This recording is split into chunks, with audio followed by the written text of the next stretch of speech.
Bismillahirrahmanirrahim.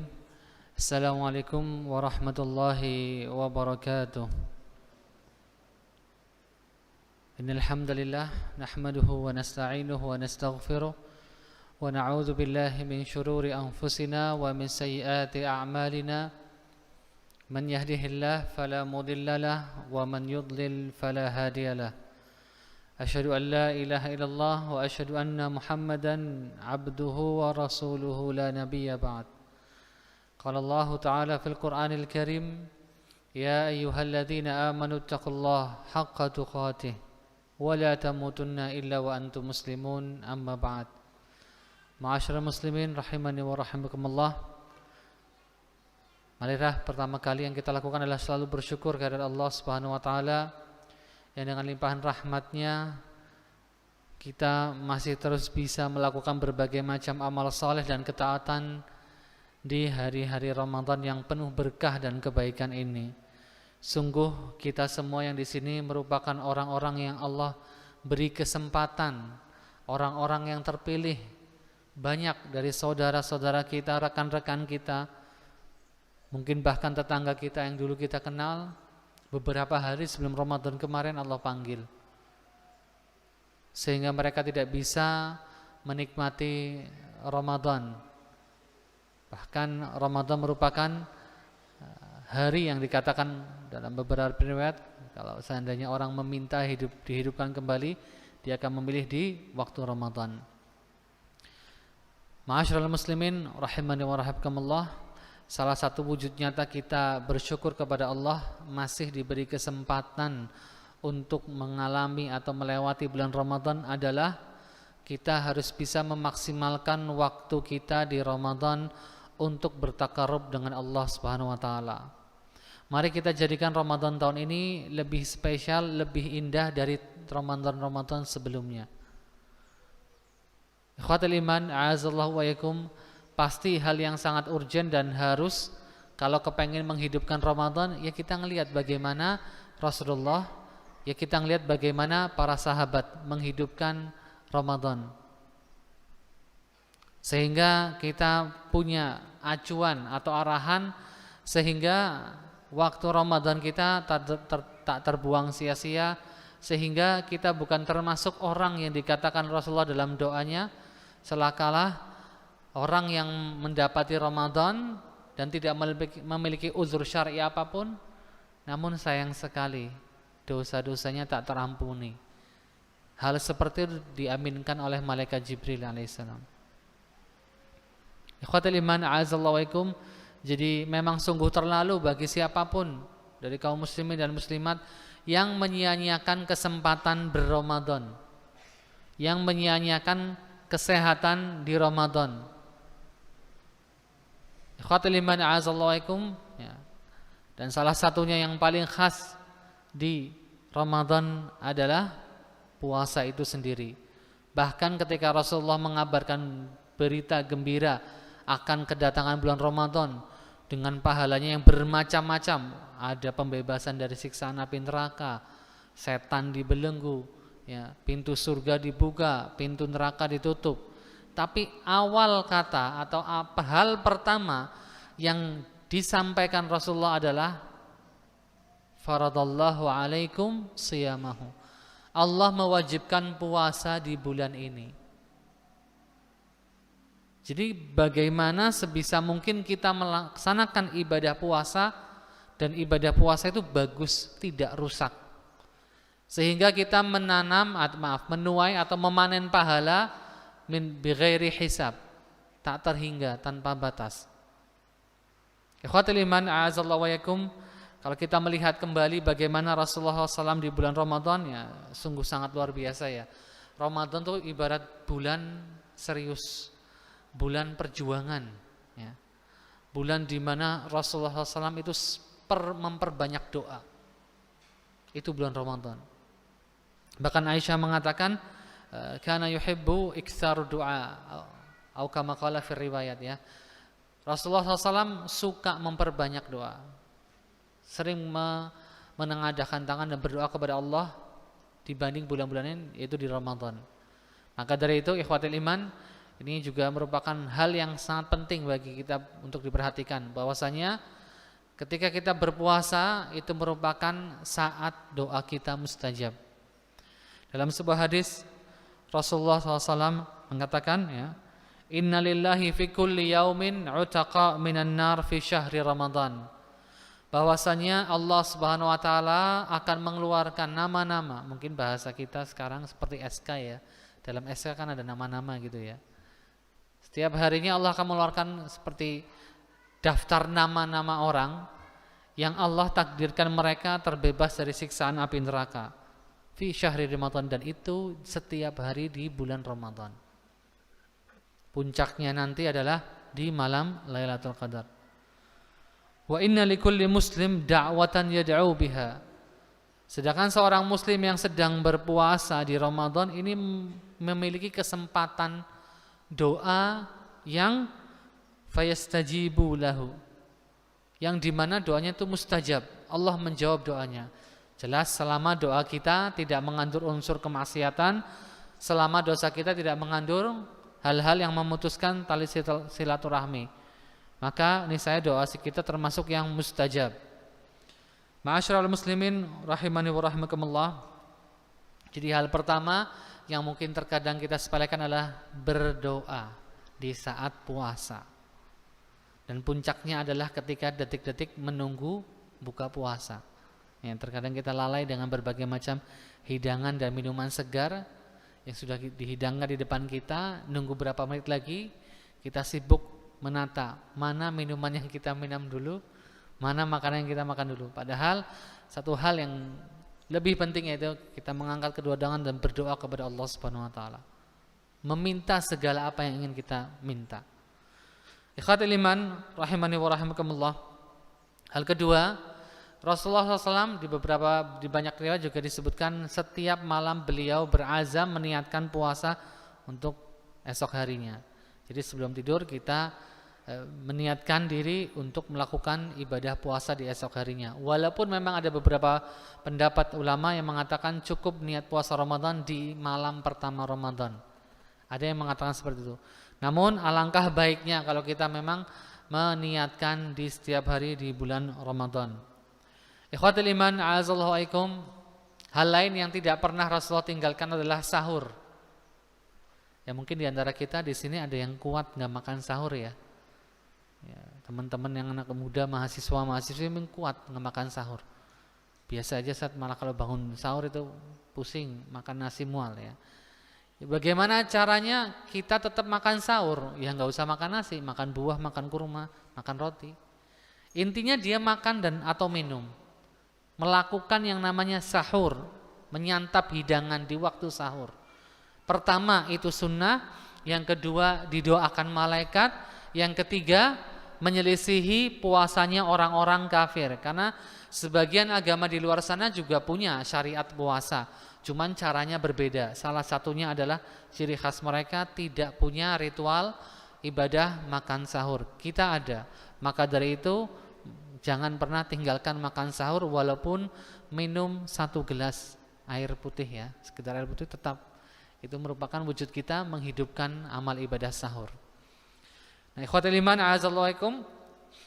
Hal lain yang terlihat berbeda di Rasulullah dibanding bulan-bulan lain adalah akhlaknya, kedermawannya. Kita tahu Rasulullah orangnya sangat dermawan. Bahkan kalau Rasulullah punya kurma mungkin 1 tangkai, ada orang datang minta dikasih sama Rasulullah. Bisa kita bayangkan para sahabat semua komentarnya sama. Kalau Rasulullah pas Ramadan gimana? 1 komentar mereka, ajwad min rihil mursalah, lebih lembut dari angin yang terhembuskan sepoi-sepoi. Artinya lebih dermawan dari bulan-bulan sebelumnya,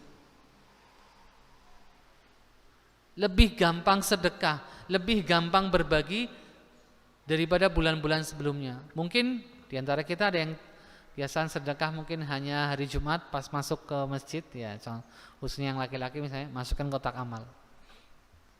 Nah, mari kita biasakan setiap hari bisa sedekah di bulan Ramadan dengan apa yang kita bisa sedekahkan.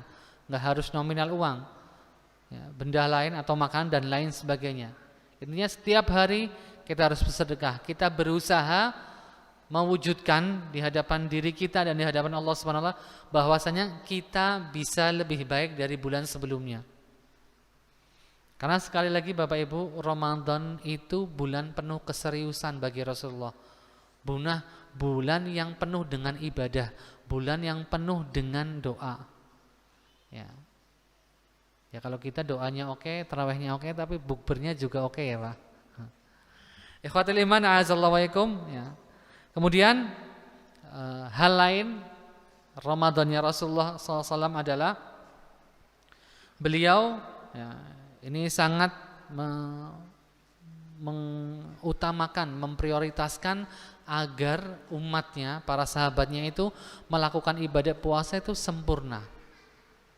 Kita sering mendengar dari para khatib, para kiai kalau sudah naik di atas mimbar ya, bahwasanya kita kalau beribadah puasa jangan sampai cuman menghindari pembatalnya saja.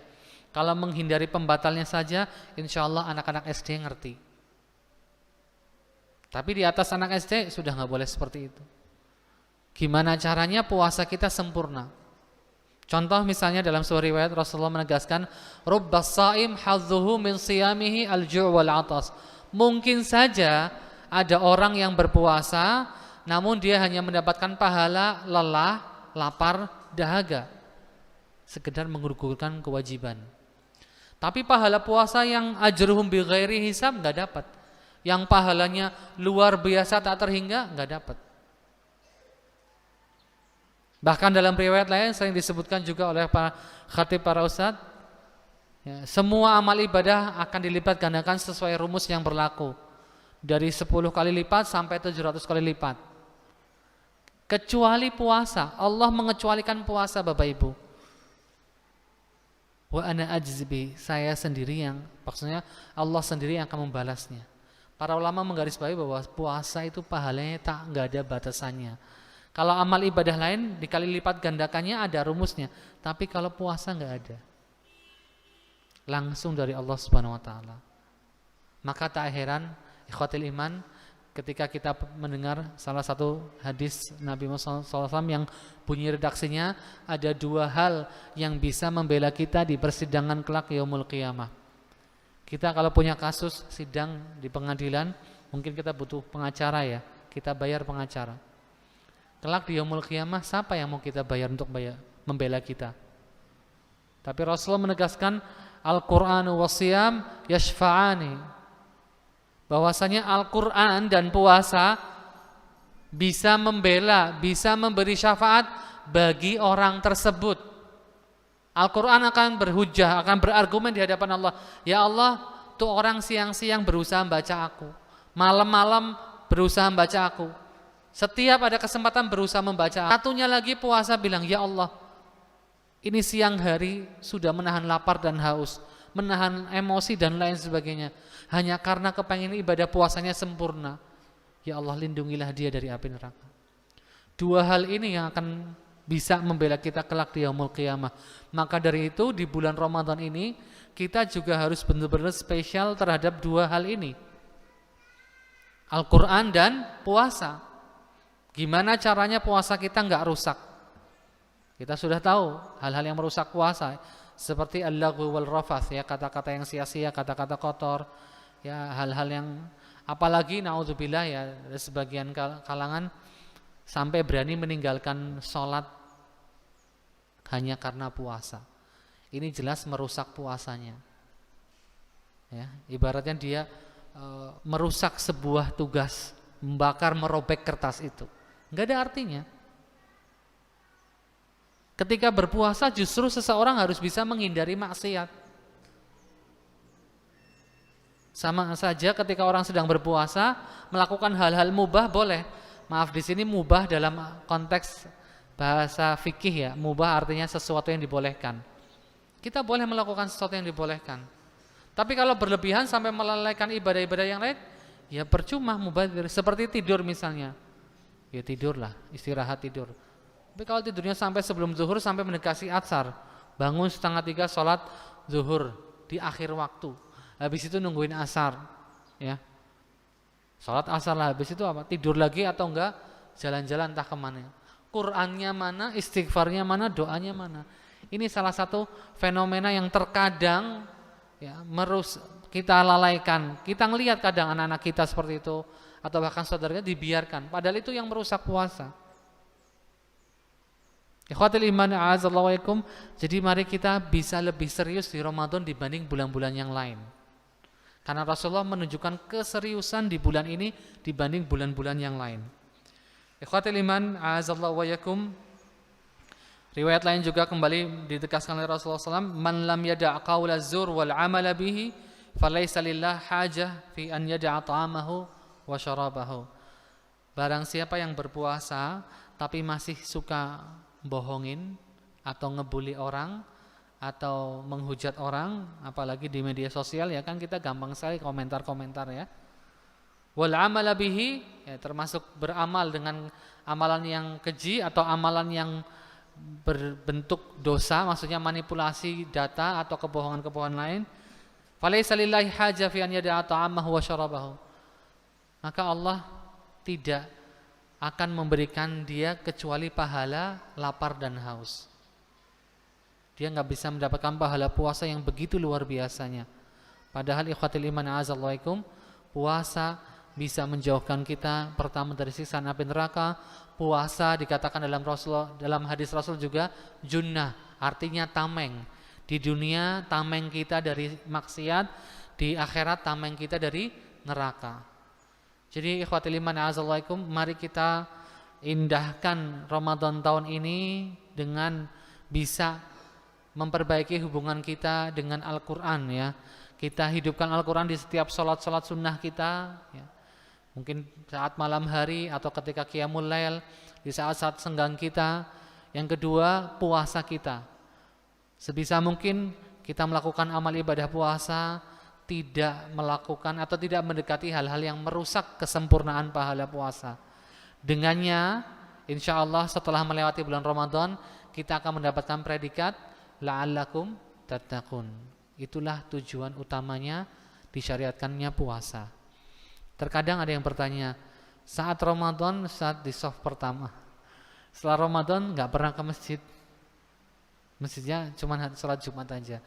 Berarti mungkin selama Ramadan apa yang dia lakukan masih belum bisa menyentuh jiwanya, masih belum bisa mendapatkan khusyuk dalam sholatnya.